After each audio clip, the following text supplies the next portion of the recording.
Dear students, SSC exam में आए हुए इस क्वेश्चन ने बहुत सारे स्टूडेंट्स को कंफ्यूज किया। आप वीडियो को पॉज करके पहले सामने दिख रहे सेंटेंस में एरर फाइंड करने की कोशिश कीजिए। यहाँ क्या दिया है? यहाँ दिया है when you have gone through my notes give the same to me.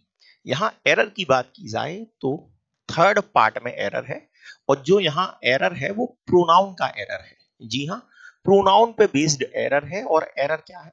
Error ये है कि यहाँ जो द सेम का यूज किया गया है ये बिल्कुल गलत है। हम यहाँ पर देम का यूज करेंगे, और ऐसा हम क्यों करेंगे आइए समझते हैं। देखो यहाँ दिया है when you have gone through my notes, जब तुमने मेरे नोट्स को पढ़ लिया है। गिव तो दे दो, देम उनको, टू मी तो मेरे नोट्स को मुझको दे दो। नोट्स की बात की जाए तो नोट्स क्या है? अपने आप में एक नाउन, और इंग्लिश की दुनिया में जितने भी नाउन्स हैं सारे के सारे थर्ड पर्सन हैं। अब थर्ड पर्सन नाउन को देख के जब प्रोनाउन यूज किया जाएगा तो थर्ड पर्सन का ही यूज किया जाएगा। थर्ड पर्सन प्रोनाउन होते हैं ही, सी, इट, दे। लेकिन यहाँ नोट्स प्लूरल है तो ही, सी, इट तो लगाएंगे नहीं, बचा हमारे पास दे।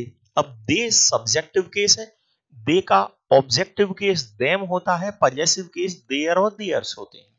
तो यहाँ हमें समझना है कि ये गिव वर्ब है, और वर्ब के बाद हमें जो जरूरत पड़ रही है वो पड़ रही है ऑब्जेक्टिव केस की।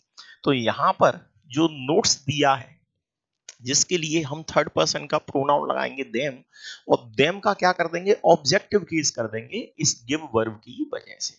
अच्छा, आप सोच रहे होंगे सर सेम क्यों गलत है?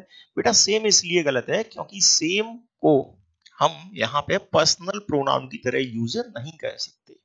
सेम पर्सनल प्रोनाउन की तरह यूज नहीं हो सकता। नाउन के रिपीटेशन से बचने के लिए आप क्या लगाते हो? प्रोनाउन लगाते हो। तो यहाँ सेम नहीं आएगा, क्योंकि सेम की बात की जाए तो सेम तो एडजेक्टिव है, और हमें नाउन के रिपीटेशन से बचने के लिए क्या लगाना है? प्रोनाउन लगाना है।